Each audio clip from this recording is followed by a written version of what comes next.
तो आप सबके सहयोग से और बहुत सारे हल्ले गुल्ले के साथ, लखनऊ वाले एक्साइटमेंट के साथ I will invite brand new diamond shine Anusha पाठक।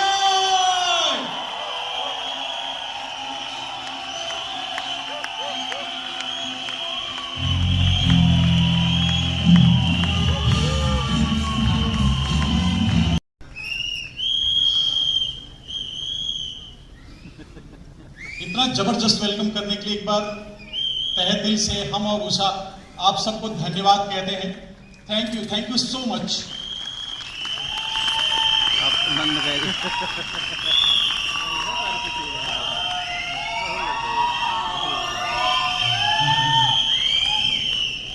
दोस्तों, इतना बड़ा काम मैं नहीं कर सकता था अगर भगवान की कृपा नहीं होती और अपलाइन की सपोर्ट की गाइडलाइन सारी चीजें नहीं होती और हमारी टीम ने अपना एफर्ट नहीं किया होता तो ये मंजिल हम नहीं पा सकते थे। लेकिन एक चीज दोस्तों, मैं यहां आके ये फील कर रहा हूं कि कोई भी चीज दो बार बनती है। एक बार दिमाग में बनती है और दूसरी बार सही रूप में बनती है। आज से कुछ साल पहले हमने दिमाग में बना लिया था कि मैं यहां आऊंगा और इस तरह हमारी हैंड रेजिंग होगी। तो क्या आप लोगों ने भी पहली वो मूर्ति बना ली अपने दिमाग में? कितने लोगों ने बना ली? तो ये दोस्तों प्रमाण है कि अगर आपने एक बार कायदे से बना लिया ना तो एक दिन आपका असलियत में बनने वाला है। क्यों?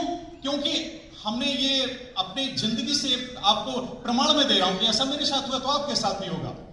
दोस्तों, आज आप एक फल देख रहे हैं। ये फल है, लेकिन वो पेड़, वो जड़ें, वो तना, वो पत्तियां अगर नहीं होती तो फल बन सकता है? कहीं नहीं बन सकता। तो ये डायमंड शेप में जो वो फ्रूट है। लेकिन दोस्तों, थैंक्स टू बिजनेस, दुनिया की best business opportunity, Amway business opportunity, जिन्होंने एक आम आदमी को खास आदमी बनने का एक मौका दिया। तो एक बढ़िया सी क्लैपिंग में चाहूंगा एमबे बिजनेस अपॉर्चुनिटी के लिए दोस्तों। और दोस्तों, साथ में दुनिया का best education system, Brit world education system, Brit world education system दुनिया का बेस्ट। कितने को लगता है कि दोनों कॉम्बिनेशन दुनिया का बेस्ट कॉम्बिनेशन है? रियली दोस्तों। और दोस्तों, इसके बाद हमारे जो अपलाइन, सच में अभी जो मैं बोल रहा था, अभी सारी चीजें याद आ रही है मुझे। अगर मेरे अपलाइन स्पॉन्सर अगर मेरी जिंदगी को संभाले नहीं होते, सच में मैं तो एक ऐसा पत्थर का टुकड़ा था जो रास्ते में लोग ऐसे पैर से मार देते थे और कोई मतलब ही नहीं था। लेकिन एक ऐसे मसीहा बन के हमारी जिंदगी में आए जिन्होंने मेरी जिंदगी को किस तरह संवार दिया दोस्तों। उनका नाम है mister BD Pandey and Sangeeta Pandey, amber gold diamond. इसके बाद दोस्तों, जिन्होंने टाइम टू टाइम हमको संभाला। कई बार दिक्कत आती थी बिजनेस में, तो जो उन्होंने रिलेशनशिप का मैजिक, जो बैलेंसिंग, फाइनेंस बैलेंसिंग का जो पार्ट मुझे पढ़ाया, उनका नाम है mister Rajeev Tyagi and Nimesh ma'am. और दोस्तों, हम सभी के जो प्यारे और सबके चहेते जो मेगा डायमंड हैं, Amrish sir and Monica ma'am, जो हमारे डायमंड हैं।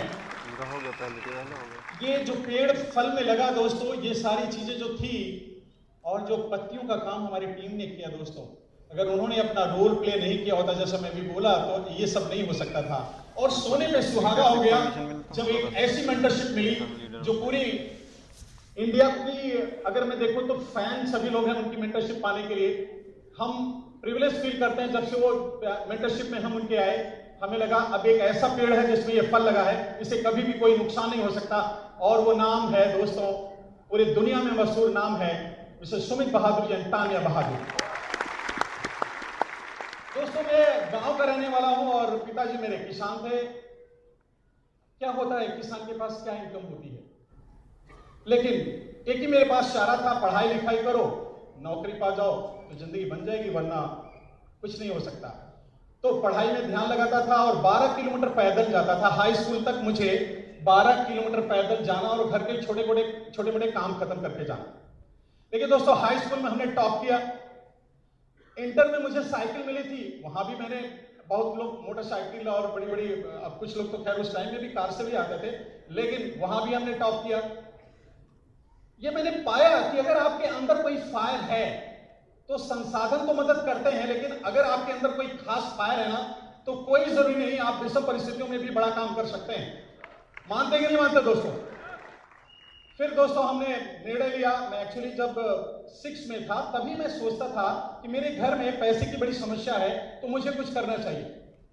मेरा मानना है कि अगर किसी की एज 18 से 35 साल है और उसके घर पे फाइनेंस का कोई चैलेंज है, तो शायद वो जिम्मेदार है।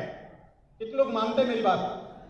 रियली दोस्तों, ये बात मुझे जल्दी परेशान करती थी। पिताजी कहते थे बेटा मेहनत से पढ़ो, मैं आईएएस बनना चाह रहा था, नेशनल स्कॉलरशिप होल्डर था। पिताजी कहते थे बेटा मेहनत से पढ़ो, मैं खेत बेच के पढ़ाऊंगा। ये बात मुझे अच्छी नहीं लगती थी। फिर मैंने ट्यूशन पढ़ाना शुरू किया। मैं जौनपुर, अपने डिस्ट्रिक्ट हेडक्वार्टर जौनपुर आ गया और वहां ट्यूशन पढ़ाते हुए अपनी पढ़ाई शुरू कर दिया। दोस्तों वहां भी मैं 9 किलोमीटर पैदल जाता था। मेरे एक दोस्त ने तरस खा करके मुझे 185 रुपए की सेकेंड हैंड की साइकिल दिलाई। मुझे बड़ा रिलैक्स हुआ और फिर मैं उस साइकिल से जाना आना शुरू हुआ। एसोसिएशन का कमाल देखिए, चूंकि ट्रेडिशनल बिजनेसमैन के बेटे को पढ़ा रहा था मैं, अब जहां आईएएस बनना चाह रहा था वहां ट्रेडिशनल बिजनेस की तरफ मेरा झुकाव हो गया। और उस समय मेरी शादी भी हो गई थी और मेरा बड़ा बेटा पैदा हो चुका था। मेरे 2 बेटे हैं, शिवम और शुभम, और अभी बड़े बेटे की शादी भी हो गई है, पूनम मेरी बहू है, और हम सभी लोग एमबीए बिजनेस में हैं। सारा पूरा परिवार एमबीए बिजनेस में है। उस समय मुझे लगा कि अब बेटे का फ्यूचर है, फटाफट मैं ट्रेडिशनल बिजनेस में उतर गया। और ट्रेडिशनल बिजनेस में दोस्तों मैंने उषा का गहना बेच के और अपने नेशनल स्कॉलरशिप के पैसे से जो बचाया था मैंने, वो दुकान खोली, वो सब लगा के, और दिनों रात मेहनत करना शुरू कर दिया। पैसा खुद बनाया। 24 साल की उम्र में मकान बन गया और एक अच्छी शहर की जिंदगी जीना शुरू कर दिया। और लगा कार थी, बाइक थी, और 6 स्टाफ, एक दिन में 2 कपड़े पहनना, कोई गर्मी में तो शाम तक कपड़े बदल ही देता था मैं। लग्जरी लग रहा था, अब क्या दुनिया में। इसी दौरान मेरी दुकान के सामने एक आदमी को कैंसर हो गया और वो 6 महीने के अंदर दुनिया में नहीं रहे। मुझे उस समय लगा कि अगर कोई आदमी अपने टैलेंट पे और अपने टाइम पे पैसा बना रहा है, तो इसका मतलब उसकी फैमिली सेफ नहीं है। दोस्तों मैं बिल्कुल बेचैन सा हो गया कि मुझे कुछ चाहिए, और भगवान से प्रेयर करना शुरू कर दिया कि कुछ चाहिए भगवान, ये जिंदगी कैसे, मैं इतना मेहनत से सारा कुछ बनाया हूं, मेरे बच्चे हैं, मेरी वाइफ है, मेरा परिवार है, उनको ऐसे कैसे छोड़ दूं मैं। और सोचना जब शुरू करते हैं तो भगवान कुछ ना कुछ देते हैं आपको, लेकिन उस समय आपको टेस्ट करना होता है कि कौन सा सबसे बढ़िया मौका है। उसी समय एक डायरेक्ट सेलिंग कंपनी मेरी जिंदगी में आई और प्रिंसिपल उनके भी थे, उन्होंने बताया कि ऐसे होगा। मुझे लगा ठीक है, करना शुरू कर दिया। लेकिन दिनों रात मेहनत किया, बड़ी टीम भी खड़ी कर दी मैंने। लेकिन दोस्तों टीम तो खड़ी कर सकते हो आप, लेकिन टीम को संभालेगा कौन? आज मुझे समझ में आता है, सब बर्बाद हो गया। जितना मेहनत किया था सब, उस समय दुकान से भी मेरा मन टूटे और दुकान भी बर्बाद हो गई। अभी मेरे हाथ में कुछ भी नहीं। अभी मैंने निर्णय लिया कि सब बेच बाच के दुकान स्टाफ के भरोसे छोड़कर और मकान किराए पे देकर मुंबई चला गया। उषा से हमने बात किया कि उषा अभी कुछ दिन और टाइम मुझे दो और मैं ऐसा कुछ करूंगा जिससे सारी चीजें बैलेंस हो सकती है। मुंबई गया और वहां जॉब भी मैंने किया और वहां मैंने Tata tele services, HSBC bank के साथ भी काम किया। लेकिन फिर वही लगता था 30 दिन सैलरी तो मिल जाएगी, इसके बाद क्या होगा। बेचैन था मैं ये पाने के लिए। और उस समय मेरे सामने जब ये बिजनेस अपॉर्चुनिटी आई, एमबीए बिजनेस अपॉर्चुनिटी, तो मैंने देखा और मैंने शुरू भी कर दिया। लेकिन मैं बताऊं दोस्तों, पहली बार जब शुरू किया तो उसकी किट जो आई, उस समय डिब्बे में आती थी किट। हमने इतना मैं नेगेटिव हो गया राय बहादुर के चक्कर में, किट के सामान निकाल के और डिब्बा जो था मुझे बहुत सिर दर्द देता, कबाड़ी को बेच दिया। इसके बाद फिर वो संघर्ष लगा, नहीं ये मेरे से नहीं होगा।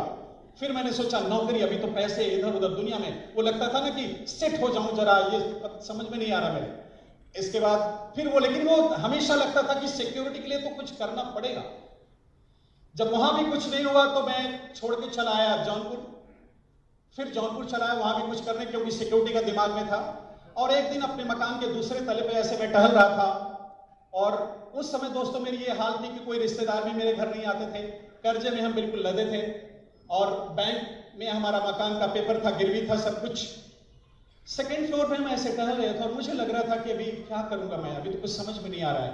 मुझे लगा क्यों ना जिंदगी की ये लीला ही समाप्त करने को नीचे देखते ही। लेकिन मुझे लगा कि शिवम शुभम और उषा का क्या दोष है, ये तो कायरों का काम है। और मुझे लगा कि अगर कोई काम जब समझ में ना आए तो एक काम किया जा सकता है और उसका नाम है कोशिश। मैंने फिर, थैंक यू दोस्तों, थैंक यू, हमने फिर अपने अपलाइन के साथ बैठक की और निर्णय लिया कि अब मैं सिर्फ इसी बिजनेस को करूंगा। लेकिन उस समय भी मेरे पास ऑप्शन था, मैं किसी नौकरी को कर सकता था, अपने ट्रेडिशनल बिजनेस फिर जा सकता था, किसी स्कीम टाइप छोटी मोटी कंपनी स्कीम टाइप के जा सकता था, डायरेक्ट सेलिंग इधर उधर, और एमबे का भी ऑप्शन था। मैंने एमबे को क्यों चुना दोस्तों? मैंने एमबे बिजनेस को इसलिए चुना कि जब आप पढ़ाते हैं बच्चे को तो बढ़िया स्कूल ढूंढते हैं, जब आप डॉक्टर ढूंढते हैं तो सबसे बढ़िया डॉक्टर ढूंढते हैं, और जब आप सोचते हैं कि कोई मुकदमा लड़ना है तो सबसे बढ़िया वकील चाहिए, दोस्त ढूंढते हैं तो सबसे बढ़िया दोस्त होना चाहिए। तो अगर डायरेक्ट सेलिंग में ढूंढना है तो दुनिया की सबसे बड़ी कंपनी क्यों नहीं ढूंढना चाहिए? कॉमन सेंस था। मुझे यह पता चल गया कि दुनिया की बेस्ट बिजनेस अपॉर्चुनिटी है, कहीं और जाने से कोई फायदा, क्योंकि एक बार मैं झेल चुका था। और मैंने निर्णय लिया कि अब मैं लखनऊ चलूंगा और लखनऊ में रह के अपना घर भी देख पाऊंगा, ये सारी चीजें करूंगा। लेकिन दिक्कत यह थी कि लखनऊ में मुझे कुछ भी नहीं था पता, केवल बस स्टेशन और रेलवे स्टेशन का पता था, कुछ भी नहीं था। लेकिन एक चीज थी दोस्तों, प्रॉब्लम बहुत थी, बहुत बड़ी प्रॉब्लम थी। अच्छी बात यह थी हौसला उससे भी ज्यादा बड़ा था। प्रॉब्लम जितनी भी बड़ी थी दोस्तों, हौसला उससे भी ज्यादा बड़ा था। और मैंने निर्णय लिया, नहीं अब करूंगा, चाहे जैसे करूंगा। और करना शुरू किया। 4-6 ज्वाइनिंग भी आ गई। ज्वाइनिंग जब आ गई तो मुझे लगा कि अब ये सब लोग कर लेंगे और ऐसे ऐसे में सब कुछ बढ़िया हो जाएगा। लेकिन ऐसा होता कहां है? वो आपको परीक्षा तो पास करनी होती है दोस्तों। अगर कुछ बड़ा मिलेगा तो परीक्षा तो पास करनी होगी, और वो परीक्षा पास इसलिए करनी होती है कि आप वो सारे टेस्ट जब पास करके आओगे तब आपके पास जब कोई आएगा तो उसे संभाल पाओगे। आज मैं समझ पाता हूं कि मुझे तैयार क्यों किया भगवान ने। मुझे इसलिए तैयार किया कि मैं तुम्हें लाखों बच्चों को देने वाला हूं जिसे तुम्हें संभालना है। तो जो चैलेंजेस आते थे दोस्तों, तो मुझे लगा कि फिर मैंने निर्णय लिया, मुझे लगा मेरे से नहीं होगा भैया, अब चलो जौनपुर चलते हैं, फिर लौट के वही करते हैं बिजनेस जो कर रहे थे। सुल्तानपुर जौनपुर के बीच में पड़ता है प्रयागीपुर, एक स्टेशन प्रयागी है कुछपुर, वहां पे बस स्टेशन का अड्डा होता है, वहां पे चाय पीते हैं, बस वाले रोकते हैं। और वहां चाय पी के देख ही रहा था, मैं सोच ही रहा था कि अभी मैं चलता हूं जौनपुर। तो मुझे लगा क्या करूंगा, फिर वही जिंदगी, फिर वही सिक्योरिटी का, वहां कोई मतलब नहीं, क्या करूंगा मैं। और उधर दूसरी लाइन में खड़ी थी दूसरी बस जो जौनपुर के लिए आ रही थी, और मैंने निर्णय लिया कि नहीं, अब कुछ भी हो जाए, अब मुझे यही बिजनेस करना है, चाहे दिक्कतें चाहे जितनी बड़ी आ जाएं, लेकिन अब मैं करूंगा, यही बिजनेस करूंगा। और फिर दोस्तों मैं लखनऊ लौट आया। लखनऊ में आ गया। मेरा संघर्ष, चूंकि मैं अकेले आया था, मेरे पास पैसा इतना था नहीं कि मैं परिवार को लेके साथ रहता।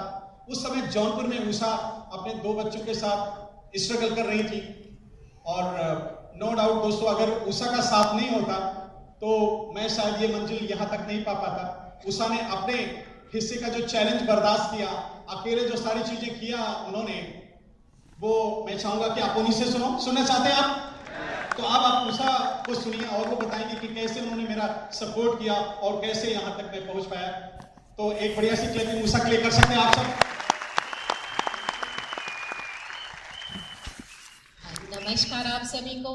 नाम उषा, सिंपल हाउसवाइफ थी। वो बोलने मेरे पास टाइम नहीं है, तो मुझे लगता था कि भाई साहब अंदर ही अंदर बोल तो सकते नहीं थे, क्योंकि ब्रिटिश सिस्टम में हमें सिखाया जाता है कि आपको क्रॉस क्वेश्चनिंग या बहस नहीं करनी है। तो मुझे लगता था भाई साहब आप टाइम नहीं है कह रहे हैं, तो मुझे तो लगता है आप कह रहे हैं मैं जिम्मेदार नहीं हूं। क्योंकि अगर आप अपने घर का खर्चा चलाने के चक्कर में इतने बिजी हैं तो सिक्योरिटी कोई पड़ोसी नहीं देने वाला है, सिक्योरिटी भी आपको पैदा करनी होगी, सिक्योरिटी भी आपको देना होगा। करते करते दोस्तों वो सारी चीजें, लेकिन मैं करना शुरू किया, काम करते रहे। और पहला ऑर्गेनाइजेशन मुझे एक चाय की दुकान पे मिला। बहुत बड़ा ऑर्गेनाइजेशन है, बहुत जल्दी वो एमरोड जा रहे हैं, बड़ा ग्रुप है वो। और फिर काम करना शुरू किया तो लोगों को लगता था कि अरे श्याम जी आप सही कह रहे हो, लेकिन ये इंडिया में नहीं चलेगा। दोस्तों अभी हमारा एक प्रोडक्ट लॉन्च हुआ मधुनासिनी करके है, और वो मैंने देखा कि 6 घंटे में TNA हो गया। इंडिया में नहीं है, सोचिए। अभी उनको कौन बताए कि भैया इंडिया में चलेगा या इंडिया में दौड़ेगा? समझ रहे मेरी बात? इसके बाद करते करते दूसरा ऑर्गेनाइजेशन में जहां नौकरी कर रहा था, 5,000 की नौकरी कर रहा था खर्चा चलाने के लिए अपना, वहां मिला दूसरा ऑर्गेनाइजेशन, वो भी बहुत तेजी से ग्रो कर रहा है दोस्तों। इसके बाद जब मैं लोगों से मिलता रहा, तरह तरह के लोग बात करते थे, श्याम जी इतना पढ़े लिखे हो, ये सब क्या कर रहे हो, बात भी बढ़िया कर लेते हो, ये सब काम तुम्हारे लायक नहीं है, कुछ और कर लो। मुझे लगता था कि भाई साहब सब कुछ कर चुका हूं, मैंने नौकरी भी किया है, ट्रेडिशनल बिजनेस भी किया है, और सबका मैं देख चुका हूं। अभी मैं जो कर रहा हूं मन ही मन में यह सोचता था। फिर करते करते तीसरा ऑर्गेनाइजेशन मुझे मिला दोस्तों, रेलवे स्टेशन पे। बहुत तेजी से ग्रो कर रहा है ऑर्गेनाइजेशन, आप बड़ी पिन पे बहुत जल्दी देखोगे आप।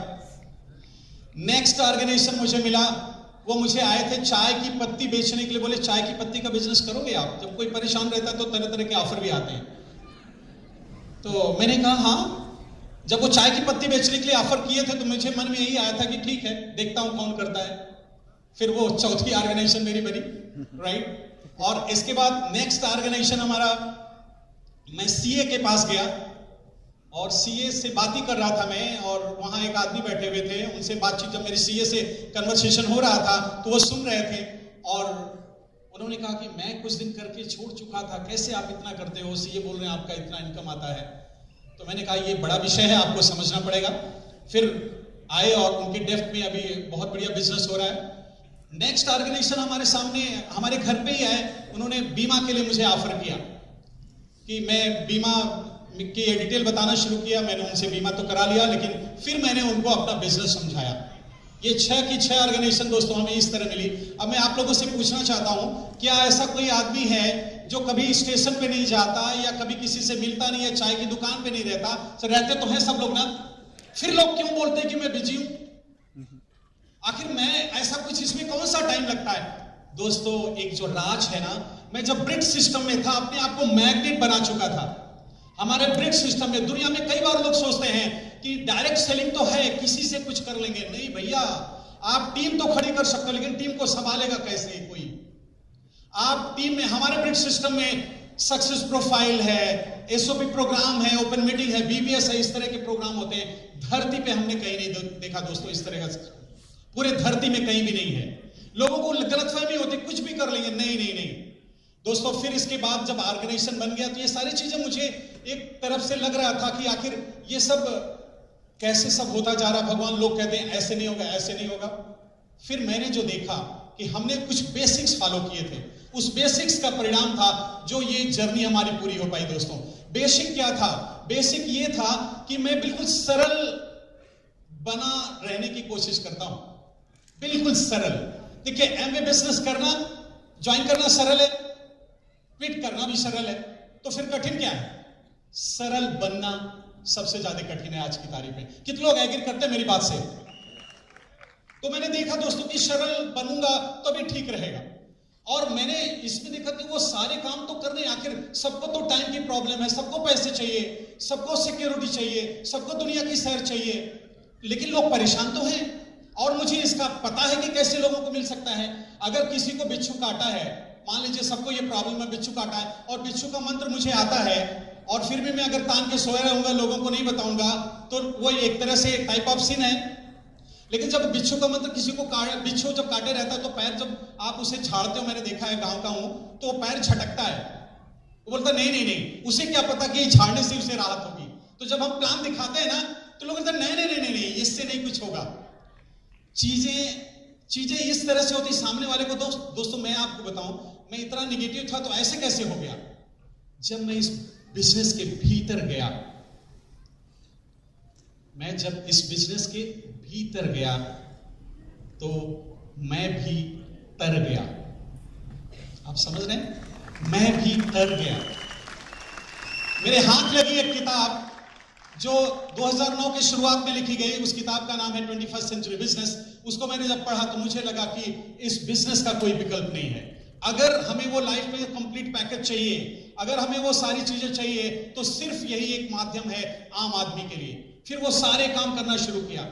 हमने दोस्तों जो बेसिक्स फॉलो किया, अपलाइन के सारे जो बोलते थे वो सारे काम, जो बोलते थे वो सारे, हमारे धर्म ग्रंथों में भी कहा गया कि अगर गुरु की एक बात मान लीजिए, एक भी बात अगर मान लीजिए तो आपके घर हीरे जवाहरात हो जाएंगे। हमने अपलाइन की सारी बातें मानी, जो भी वो कहते थे 100% फॉलो किया।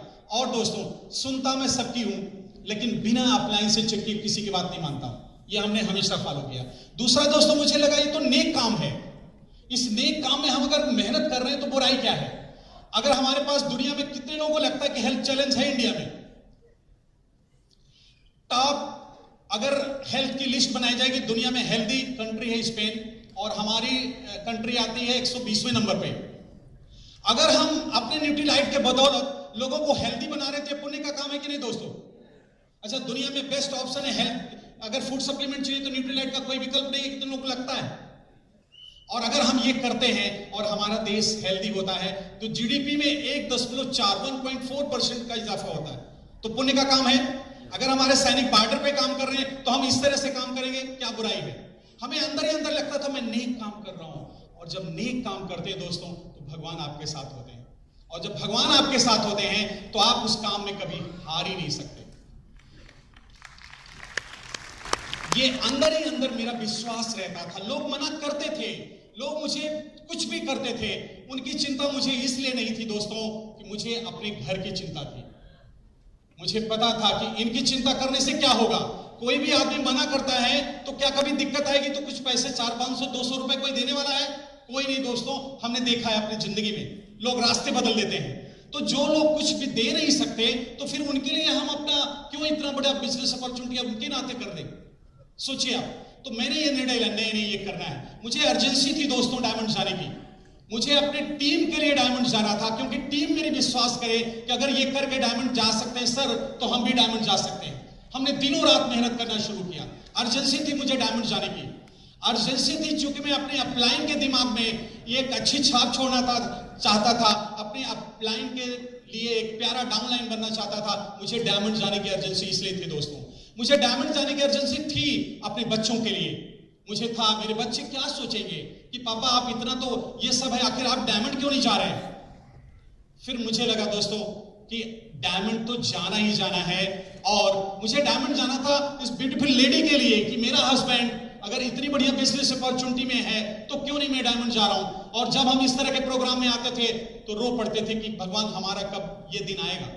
और जब इमोशनली आप कोई चीज मांगते हैं भगवान से, जब आप प्रेयर करते हैं तो भगवान कहीं ना कहीं से वो 6 लोग आपको दे ही देते हैं। मेरा मानना है कि जब आप अपने हिस्से का सही काम करते हैं, अपने हिस्से का सारा काम सही करते हैं, तो बाकी का काम भगवान कर देते हैं। एक किसान एक गेहूं तो बोता है दोस्तों, बाकी उसमें से 10 गेहूं कैसे निकलता है, ये नेचर देता है। जब हम अपने सारे काम किए, हमने प्लान देखा, हमने वो सारे काम करना शुरू किया तो रिजल्ट तो आना ही था दोस्तों। एक चीज दोस्तों जो मैंने देखा इस जर्नी में, अगर आप एक राइट कल्चर अपने ग्रुप में डेवलप करते हैं, हमारे अपलाइन ने मुझे सिखाया था कि श्याम आप अभी अकेले हो तो कुछ भी कर सकते हो, लेकिन जब आपकी टीम बन जाएगी तो आपको राइट कल्चर डेवलप करना होगा, राइट कल्चर लाना होगा। आप घर में मियां बीवी हैं, कुछ भी कर सकते हैं, लेकिन जब बच्चे हो जाते हैं तो आपको डर डर के करना होता बच्चे। तो हमारी जब टीम हो गई तो हमने उस पर फोकस किया कि मैं टाइम से सारा काम करूंगा, मैं टाइम से मीटिंग में जाऊंगा, ड्रेस कोड में मीटिंग में जाऊंगा, मैं प्लान खुद दिखाऊंगा। मेरा मानना है दोस्तों, हम मोटिवेट टीम को अगर कर सकते हैं तो अपने काम से कर सकते हैं, अपने काम से अपनी टीम को इंस्पायर कर सकते हैं। अपना इतना काम करते हैं, अभी जब मैं काम करता हूं तो हमारी टीम देखती है वो सर तो कर रहे हैं, इंस्पिरेशन। मैं अपनी टीम को अपने कामों से इंस्पिरेशन देना चाहता हूं, और फिर ऐसे करते करते दोस्तों ये जर्नी मिली। लेकिन सच बताऊं इतना मजा आ रहा है ना, इतना मजा आ रहा है कि दोस्तों किसी भी अगर भाव को शब्द में कैसे दूं, कैसे आपको बताऊं कि कितना मजा आ रहा है। अभी आज जब मैं गेट से अंदर आ रहा था तो मुझे वो दिन याद आ रहे थे कि मैं कैसे लाइन लगाता था यहाँ, और आज कैसे जा रहा हूं, किस तरह से गाड़ी वो गेट ओपन होता है और मैं अंदर आता हूं। दोस्तों जब मुझे पता चला कि अभी मैं बिजनेस क्लास में ट्रेवल करने वाला हूं, अभी 5 तारीख को मेरी फ्लाइट होगी दिल्ली से 6:30 पे, और मुझे कंपनी ने बताया कि श्याम आप बिजनेस क्लास में ट्रेवल करोगे। दोस्तों एक किसान का बेटा जो हवाई चप्पल भी उसको नहीं मिलता था, वो हवाई जहाज में तो चल रहा है, वो भी बिजनेस क्लास में चल रहा है। दोस्तों आप सोचो बिजनेस क्लास मेरे लिए कितनी बड़ी बात है, सोच सकते दोस्तों मुझे एक बात याद आती है। मुझे पता है कि आपके पास टाइम का चैलेंज है, मुझे पता है कि ये सारे चैलेंजेस होंगे आपके पास, लेकिन बचपन में एक चीज, जब मुझे कांटे चुभ जाते थे, चप्पल तो मुयस्सर था नहीं, जब मैं अपने बाग में जाता था दौड़े दौड़े आम के सीजन में, तो कांटे जब चुभ जाते थे, तो जब मैं आता था तो माँ उस कांटे को निकालने के लिए फिर एक कांटा चुभोती थी, सुई, और इतना दर्द करता था दोस्तों ना। अभी तो वो दर्द बर्दाश्त किया, फिर ये, लेकिन माँ डांट के डपट के कैसे भी वो सुई लगा के वो कांटे निकालती थी। और उतना ही नहीं, फिर वो कांटे निकाल के फिर उसमें कॉटन से वो गर्म तेल डाला। लेकिन दोस्तों अगर माँ ने वो नहीं किया होता तो पैर का क्या हाल होता। आज आपके पास टाइम कम है, थोड़ा सा और पेन ले सकते हैं आप, थोड़ा चैलेंज हो सकता है, पेन ले सकते हैं आप। दोस्तों कई बार प्रोडक्ट यूज करने में लोगों को लगता है कि 100 रुपए का है, वो 200 रुपए का है। मैं मानता हूं कि अगर हमने कोई प्रोडक्ट 100 रुपए का यूज किया और 9-10 सालों में अगर किसी ने, हमने 200 को यूज किया, उन्होंने 100 रुपए का किया, तो 9-10 सालों में हमने कितना महंगा प्रोडक्ट यूज किया? 10-12 हजार का। लेकिन एक बात मुझे बताइए दोस्तों, महंगे में कौन पड़ा? महंगे में कौन पड़ा? वो जो सस्ता कहते थे कि अरे मैं महंगा नहीं यूज करूंगा, या मैं सस्ते में पड़ा? सोचो आप, आज उस 10,000 के महंगे प्रोडक्ट से, क्योंकि हमने फील किया, हमने प्रमोट किया, जो बिजनेस ने बताया, उस 10,000 रुपए से आज कहां से कहां पहुंच गए। तो दिमाग की केवल फीडिंग होती है, कई बार लोगों को लगता है, लेकिन औसत का नियम काम करता है। जब हम करते हैं तो सारी चीजें होती रहती हैं, हम सीखने के प्रोसेस में रहते हैं। हमने अपने आप को जो डे बाय डे चेंज किया दोस्तों, कई बार प्रेजेंटेशन में कई सारी चीजें चेंज करनी पड़ी। जब हीरे झोले में हीरा लेकर, प्योर हीरा लेकर हमने, अब जब लखनऊ दोबारा आया तो मैंने देखा कि ये गड़बड़ी थी। प्योर हीरा लेके झोले में टहलेंगे और मोहल्ले में बोलेंगे हीरे ले लो, हीरे ले लो। अभी कोई हीरे लेने वाला है? बोलेगा पागल हुआ है, हीरे देगा क्या, इसके पास हीरे होगा क्या? लेकिन जब उसी को प्रॉपरली हमने प्रमोट करना शुरू किया, लोग मानना शुरू कर दिए। दोस्तों मुझे पता है एक न एक दिन तो मेरी भगवान से मुलाकात होगी, सबकी होगी। और जब मेरी भगवान से मुलाकात होगी और जब हमारा इस जन्म का पूरा देखा जाएगा कि हमने क्या किया,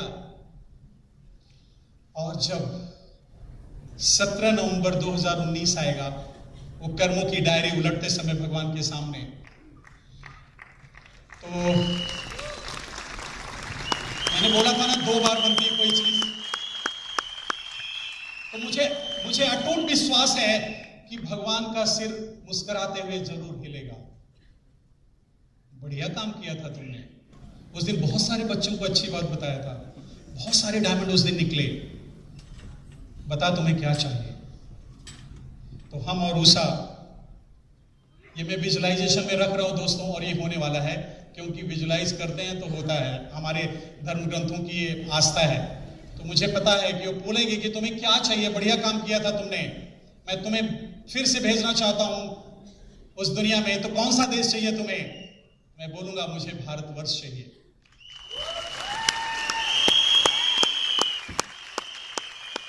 बोलेंगे कि तुम्हें करना क्या है, बिजनेस करेगा या नौकरी? तो मैं बोलूंगा भगवान बिजनेस करूंगा मैं। और बोलेंगे कौन सा बिजनेस करेगा तू? मैं बोलूंगा एमवे बिजनेस करूंगा भगवान, एमवे बिजनेस करूंगा।